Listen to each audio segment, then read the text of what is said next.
we just love the animals. Do you know what I mean? Like, we've got pets of nearly every other animal, but they're just such a unique personality.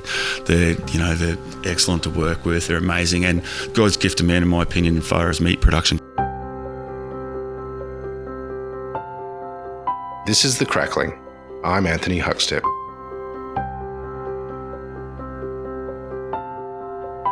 Well, this is pretty exciting. Something a little bit different. We're actually on a pig farm, Schultz Family Farms, with Vaughn Schultz, who we've had on the show before, but amazing to catch up with you. How are you?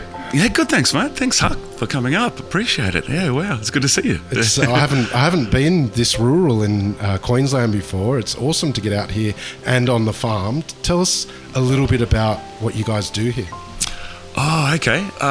Well, this is our homestead. This is where we live and work and have done for now 4 generations. But we are a little small farming operation, which is we more like the traditional sort of farming operation, small farm. We do a bit of grain, we do a bit of beef, we do particularly love our pigs, and try to sort of get our garden thing happening and that sort of thing, and try to be as self-sustaining and that sort of thing as possible. How did it all begin for you? What lured you to the land? Okay, well, I've always, being the family homestead, my grandparents lived here, and I'd come out, have our Sunday roasts, and then Dad would sort of do a lot of the farm work, and I'd be the helper boy, if you know what I mean, running around fixing fences and helping move animals and things like that, and then we've always had direct contact here over the years, but ultimately, when my wife and I decided to sort of settle down and start a family, it was always on the back of my mind to sort of didn't want to raise kids in the urban environment. We spent 10 years down there doing the professional thing, but always knew we'd prefer to come back to sort of this space when we decided to do basically a family. So that's what we did. We came back here and fixed up the homestead, fixed up the farm, and started to sort of get our little self-sufficient thing happening. And I was working in Toowoomba at the time. I got opportunity to get a transfer from Brisbane to Toowoomba, which is about an hour to the south of here. So that enabled me to sort of work backwards and forwards, and we built out just a little homestead life here. And then by happenstance, we ended up sort of meeting a chef by the name of Ben, and then things sort of grew from there. That's when we sort of entered the direct to market industry, basically. Yeah. Well, you mentioned about you wanted to move to the country to raise kids, but you also chose to raise pigs as well. Do you have any funny stories of getting that up and running and what it was like? Oh, well, yeah. I mean, we've always sort of had pigs, we've always had them around. Look, they're mainly because it's just enjoyable. They're really enjoyable animal to work with. They're fun to have around. We've always traditionally done it, and we've always had a couple.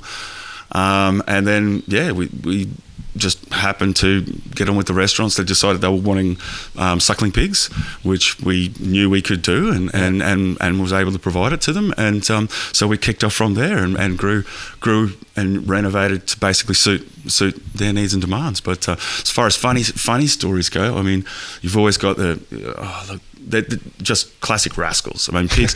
We're sort of very free rangey here. The mothers and the boars they've got their own pens and they're contained, as you can see up there. But the little ones have basically got fair roam of the space. They can just get through any gap, and they do. And then once they get it, especially you saw we do a bit of dairy. When Jade does the milk, they get the smell of the milk, and she'll be doing her cheese and milking and things like this. And the pigs are literally coming right up and underneath your feet, annoying you, and it's like, and stealing tools and things like that. Like they're such an inquisitive animal. Like if you anything unusual, they've really got their eyes on. So they like regularity. But if you're there sort of working on the fences or something like that, you put your tools down, a bag of insulators, for example. Do a bit of work, turn it back around, and the pliers are gone, and the bag of insulators not only have been lifted up, but they carry them and shake them all around the paddock and dust them. Oh, they're funny. The chefing fraternity, particularly in Brisbane, have huge raps on what you produce here. Oh, thank you. Tell us a little bit about what life is like on the farm for these pigs, because it obviously has an impact on the eating quality later on. We'd like to think so. Exactly. Yeah. Well, look, we just I guess being able to give them small batches, they're and they're in their own space. That we've got, as you can see, we've got a fully outdoor system, but each has each group of pigs have their own space. They've got their own little shelter to keep them dry, but they've also got a reasonable amount of space to exhibit their natural tendencies, to explore, to play, to roll in the mud, pick things up, move around. So we have a lot less issues that more industrial confined spaces have. They also, basically free to exhibit their absolute natural tendencies to get around in little family groups, and we also take care to move and process in family groups and things like that. So it's just about basically making sure that they can live their absolute best life. They're absolutely happy and got nothing, no need or want, right through to when they become processed. You and your wife Jade run the farm, but what's a typical day like for you guys?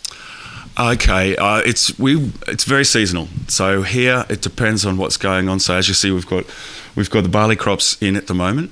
So about 2 months ago, it was all on hands on deck to go through the planting process. So there's a lot of ploughing, planting, and that sort of thing. And within the next probably 6 weeks, we'll be all on hands on deck to harvest. So we'll be operating for about 2 months with everyone just harvesting, getting it off, hay baling, doing that sort of thing, and then we start preparing for the summer. So we very much work season by season.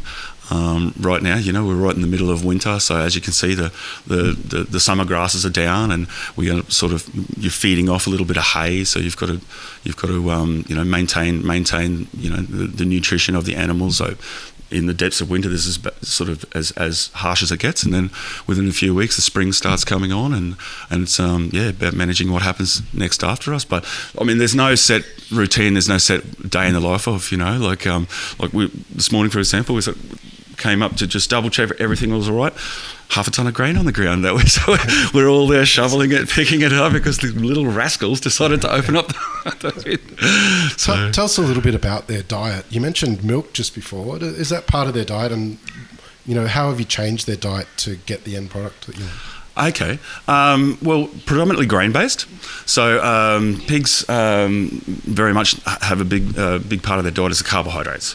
So a big grain-based, majority of which we grow ourselves, and if we don't grow it ourselves, we source it from a direct neighbour. So they've got that's part of our thing, I guess, a closed-loop system. Not only are we absolutely able to monitor the feed, but we actually do grow it for ourselves. It's basically a single source, the concept of the whole closed loop single source.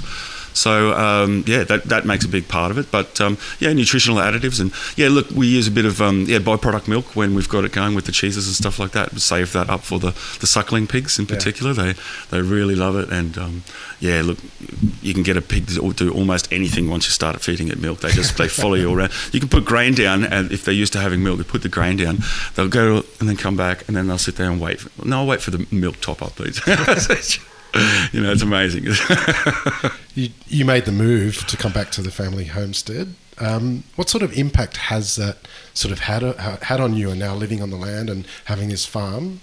Tell us a little about that. Oh, well, I mean, it's been about 15 years now since we made that decision. But, look, we've gone through all the emotions. We've gone through all the highs, the lows, farming is an emotional game, when you get the absolute highs, but you've got the absolute, lows as well when weather's not right and seasons aren't right. And, as we were talking about before, up to 2019, we were back of a drought that had been about 4 years running, and, that sort of thing just gets to you emotionally, but you have to, get harder, and the more you do it, the more you sort of get to appreciate it. I don't know. You do it for the lifestyle, It's there's with the massive highs comes the massive lows. But you just it's so gratifying. You've got the concept of watching something grow from concept to fruition. We're going to get a crop ready, plough the field, get it ready, tend it, nurture it, pray for the rain, and then when it all comes. When it actually all comes together, it's absolutely joyous. Because it happens so often that it doesn't always work that way. But you wouldn't know the highs if you didn't know the lows. Who's the cook in the house, and is there a signature pork dish and cut that is like to be used in the house? Well, Jay's more the chef than I'm a bit of the cook. I guess sort of I like to focus on quantity protein, so I like to do a bit of smoking. That sort of thing. Nice. I've gotten into that, the American style sort of smoking thing, and do a bit of low and slow with particularly trimmed collar butt, pork shoulder collar butt with a good amount of cartilage in it, done just the right, just the right temps, just the right times. Yeah. Just love it how it falls apart, and just that with a bit of classic coleslaw and a really good bit of bread. That's heaven. That's heaven to me. Me too. Can we do that today? Yeah. But Jade, her famous one is the fig wrapped in bacon. So we've got our own fig trees over there, and she'll skewer them up with a bacon wrap thing and have them basting in the oven for ages. And yeah, they're absolutely sensational. Sounds amazing. Yeah. You've got some amazing connections with chefs. Is there an eating experience in a restaurant or at an event where chefs cooked your pork that you can tell us about? Oh, so many times. Ben from Agnes, he always does amazing things. I'm surprised every time he does it. He does a sensational job. But big one stand out for me was probably Monty Kay down at the Dolphin. They invited us down for an event there where it was a Meet the Producer event, and we flew to Sydney and we took some suckling pig, and the cheese producer, there was a special buffalo cheese that came with it. It's a particularly renowned cheese that was amazing, and we got to meet that producer as well, and he made a lovely wood-fired, I'm a classics person, but a wood-fired pizza by Monty Kay with our suckling pig and this amazing cheese in the Dolphin Hotel, which is amazing renovation. Was pretty cool, definitely. Chris Hagen did a great job one time at, I remember we did the spices experience, and there was like a 12-course degustation with snails and absolutely everything, and when it came to our dish, he did an amazing job with this crackle that just puffed and stood up, and it was just, that combined with the actual sort of, the living experience they offer at those places was pretty special, I must admit. Well, you're doing some amazing things here, but what is it that you love about pig farming? Oh, look, I guess you can't knock the lifestyle, especially, like we don't do it industrially, and it's not our sole thing. It's just a large portion of what we do, and it's a big portion of who we are and what we've got. Pets of nearly every other animal, but they're just such a unique personality. They're excellent to work with. They're amazing, and God's gift to man, in my opinion, as far as meat production go. You can turn a carbohydrate like grain, with tons and tons of grain, and we have on hand, put them through pigs, and suddenly you've got lovely edible protein in amazing amounts of time. They just breed so proficiently, and then and when you handle them, work with them well, they can be really, really cool to work with too. Well, Vaughn, it's an absolute honour to be on your farm, and I can't wait. You're about to take us on a little tour and have a look at the pigs. Mate, good to catch up again and get you back on the show. Let's get out there. Oh, excellent. I'm glad you could come up. This is so awesome. Thanks, buddy. This is The Crackling, a Deep in the Weeds production in partnership with PorkStar. I'm Anthony Huckstep. Stay tuned as we catch up with some of Australia's best chefs and pork producers to discover what makes Australian pork so special.